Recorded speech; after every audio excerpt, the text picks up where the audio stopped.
Assalamualaikum warahmatullahi wabarakatuh. Halo teman-teman semuanya, berjumpa kembali dengan aku Kak Mega, tentunya di channel Edukasi Tawaf. Bagaimana kabarnya hari ini? Semoga kita semuanya selalu dalam keadaan baik dan juga sehat. Nah, dalam kesempatan kali ini kita akan mengetahui bagaimana sejarah Bani Umayyah di Damaskus. Bagaimanakah sejarah berdirinya? Nah, untuk mengetahui hal tersebut, kalian simak video ini sampai selesai. Ketika membahas tentang masa kejayaan Islam, tentu hal ini tidak bisa kita lepaskan dari perjuangan Rasulullah beserta dengan para sahabatnya dalam dakwahnya untuk menyebarkan agama Islam. Sepeninggal Rasulullah, kepemimpinan Islam digantikan oleh para sahabatnya atau yang disebut dengan Khulafaur Rasyidin, yang terdiri dari Abu Bakar, Umar bin Khattab, Utsman bin Affan, dan Ali bin Abi Thalib. Setelah masa kepemimpinan khalifah ini berakhir, kekhalifahan kemudian dilanjutkan oleh dinasti daulah atau kerajaan-kerajaan. Nah, untuk kekhalifahan di Bani Umayyah sendiri terbagi menjadi dua periode. Periode yang pertama terjadi di Damaskus dan periode yang kedua terjadi di Andalusia atau Spanyol. Periode yang pertama adalah periode di mana sejarah berdirinya Bani Umayyah. Bani Umayyah merupakan dinasti Islam yang berdiri pada tahun 661 Masehi. Kekhalifahan ini berlangsung dari tahun 661 Masehi sampai 750 Masehi. Pendiri Bani Umayyah adalah Muawiyah bin Abu Sufyan bin Harb bin Abdul Manaf yang juga menjadi khalifah atau pemimpin pertama Bani Umayyah. Muawiyah bin Abu Sufyan ini sering dijuluki sebagai Muawiyah I dan pernah menjabat sebagai gubernur Syam pada masa Khulafaur Rasyidin, tepatnya yaitu pada masa kepemimpinan Umar bin Khattab dan Utsman bin Affan. Sementara itu, ibu kota Bani Umayyah di Damaskus, Suriah. For your information nih, kepemimpinan Islam atau kekhalifahan itu harus berasal dari kaum Quraisy atau yang masih berasal dari silsilah Nabi Muhammad SAW. Nah, silsilah Muawiyah bin Abu Sufyan bin Harb bin Abdul Manaf ini bertemu dengan Nabi Muhammad SAW pada Abdul Manaf. Berdirinya Bani Umayyah tidak lepas dari masa-masa krisis pada pemerintahan Khulafaur Rasyidin. Puncak kejayaan Khulafaur Rasyidin itu ada pada masa pemerintahan Utsman bin Affan. Kemudian pada masa pemerintahan Ali bin Abi Thalib mengalami kemunduran, terutama pada saat Ali bin Abi Thalib wafat dalam serangan balas dendam atau konflik kebijakan Utsman bin Affan di periode kedua. Nah, setelah itu, kepemimpinan tidak langsung serta-merta beralih ke Muawiyah bin Abu Sufyan. Awalnya, setelah Ali bin Abi Thalib wafat, kepemimpinannya diganti oleh putranya yang bernama Hasan bin Ali bin Abi Thalib. Tapi, pada tahun 661 Masehi, Hasan mundur. Kemunduran Hasan ini menyebabkan kekhalifahan Islam dipegang oleh Muawiyah bin Abu Sufyan. Setelah Bani Umayyah berdiri, ibu kota kerajaan Madinah dipindah ke Damaskus yang terletak di kota Syam. Dinasti Bani Umayyah berhasil didirikan bukan hanya karena kemenangan diplomasi Muawiyah bin Abu Sufyan atas peristiwa Perang Siffin, bagian dari Perang Saudara Islam I akibat terbunuhnya Utsman bin Affan tadi, tapi juga karena pemikiran kuat Muawiyah bin Abu Sufyan untuk membangun masa depan dan dukungan orang-orang Suriah. Khalifah pada masa Bani Umayyah. Pada masa pemerintahan Muawiyah bin Abu Sufyan, terjadi perubahan sistem pemerintahan dari demokratis menjadi kepemimpinan yang turun-temurun. Bahkan, seluruh rakyat Damaskus diwajibkan untuk setia pada anaknya, Yazid. Selain itu, pejabat pada dinasti ini berasal dari keturunan Arab. Muawiyah I memiliki banyak pengalaman di bidang politik.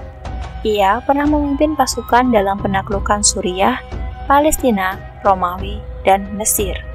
Saat menjabat sebagai gubernur Syam, Muawiyah bin Abu Sufyan juga membawahi Palestina dan Mesir. Pada awal Muawiyah I menjabat, wilayah pemerintahan diperluas sampai ke India. Total ada 13 orang yang pernah menjadi khalifah pada dinasti Umayyah di Damaskus.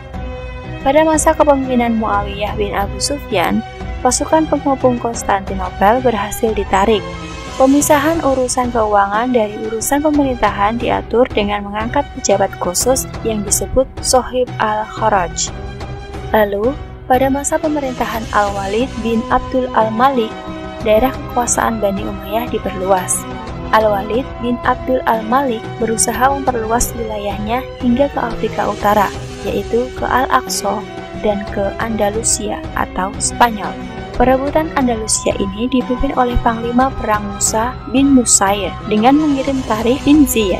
Lalu Selat Afrika dan Spanyol, yaitu Selat Gibraltar, berhasil direbut oleh Tariq bin Ziyad pada tahun 711 Masehi. Masa kejayaan Bani Umayyah.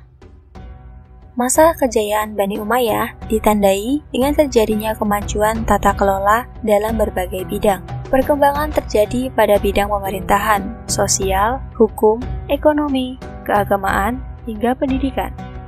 Lebih jelasnya, mari kita bahas satu persatu. Yang pertama, pemerintahan. Struktur dan administrasi di masa Bani Umayyah merupakan penyempurna dari masa Khalifah Umar bin Khattab. Wilayah kekuasaannya yang dibagi ke dalam beberapa provinsi dan dipimpin oleh gubernur yang diangkat langsung oleh Khalifah. Selain itu, terbentuk juga beberapa lembaga dan departemen seperti Al-Khatib, Al-Hajib, dan Diwan. Lembaga Al-Khatib melakukan segala urusan administrasi pemerintahan. Di dalamnya terdapat sekretaris negara, sekretaris pendapatan negara, sekretaris militer, hingga sekretaris kepolisian.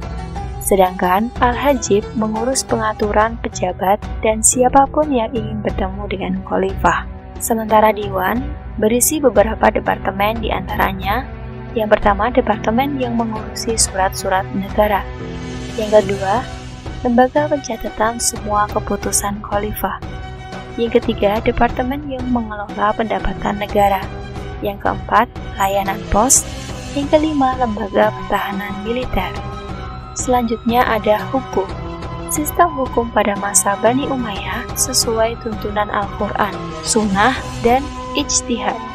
Badan ini terbebas dari pengaruh penguasa, terutama saat melakukan penghakiman terhadap pejabat yang melakukan pelanggaran. Yang ketiga, sosial. Di bidang sosial, hubungan antara bangsa Arab Muslim dibuka. Begitu pula terhadap negara taklukan seperti Mesir, Persia, dan Eropa. Akhirnya, lahir banyak kreativitas baru di bidang seni dan ilmu pengetahuan. Yang keempat, ekonomi. Jalur perdagangan menjadi semakin lancar. Salah satu contoh pelabuhan yang terlihat perkembangannya yaitu Basra di Teluk Persia. Di sana perdagangan ramai dan semakin makmur. Selain itu, pada masa Bani Umayyah dicetak mata uang khusus. Lapangan kerja juga semakin banyak. Gaji tetap mulai diterapkan sehingga berdampak pada kesejahteraan masyarakat. Ekonomi yang mapan mampu mendorong terbentuknya hubungan masyarakat Muslim yang lebih harmonis. Selanjutnya ada keagamaan. Kehidupan masyarakat di masa ini tentu dipengaruhi oleh Islam. Banyak bangunan artistik yang dibangun untuk memenuhi kota. Gaya Persia dipandu dengan nuansa Islam terlihat kental pada setiap sisi bangunan. Masjid Agung yang terkenal adalah Masjid Damaskus. Selain itu, banyak ulama yang fokus pada kajian ilmu keagamaan, seperti tafsir, hadis, dan hukum Islam. Di masa ini, lahir juga ilmu-ilmu baru seperti nahwu, bahasa, dan sastra. Selanjutnya ada pendidikan. Dinasti Umayyah memiliki jasa besar dalam mengembangkan ilmu pengetahuan. Pusat aktivitas ilmiah dilakukan di masjid. Banyak diskusi dilakukan di masjid. Tidak hanya itu, pembelajaran syair, sejarah, akidah, dan lainnya juga banyak dilakukan di sana. Pusat pengkajian ilmu yang sering dikunjungi oleh orang-orang Islam dari berbagai daerah adalah Masjidil Haram di Mekah dan Masjid Nabawi di Madinah. Penyebab runtuhnya Bani Umayyah. Setelah dalam beberapa kepemimpinan Khalifah Bani Umayyah berada di masa kejayaan, akhirnya runtuh juga. Apa yang menjadi penyebab runtuhnya Bani Umayyah? Perpecahan terjadi pada masa kekhalifahan Marwan bin Muhammad. Kepemimpinannya ditandai sebagai akhir dari Bani Umayyah di Damaskus. Kekuasaannya dikalahkan oleh Abu al-Abbas al-Saffah dalam sebuah pertempuran di Sungai Zab. Dalam perang tersebut, lebih dari 300 anggota keluarga Umayyah terbunuh. Akibatnya, Marwan bin Muhammad kabur mencari perlindungan. Ia lari ke barat namun ditangkap di Sungai Nil. Meninggalnya Marwan bin Muhammad ini membuat kekuasaan Bani Umayyah di Damaskus berakhir. Ternyata tidak sampai di situ. Saat dikira seluruh keluarga Umayyah terbunuh dalam perang tersebut, ternyata ada satu orang yang berhasil lolos. Siapakah dia? Nah, namanya adalah Abdul Ar-Rahman bin Muawiyah. Ia melarikan diri ke Spanyol. Di sana, pemerintahan Islam didirikan kembali. Nah, itu tadi sejarah tentang Bani Umayyah. Semoga video kali ini bermanfaat ya. Jangan lupa like, komen, dan share video ini ke teman-teman kalian semua. Dan tentunya jangan lupa ya, subscribe channel Edukasi Tawaf ini. Terima kasih, bertemu di lain video. Wassalamualaikum warahmatullahi wabarakatuh.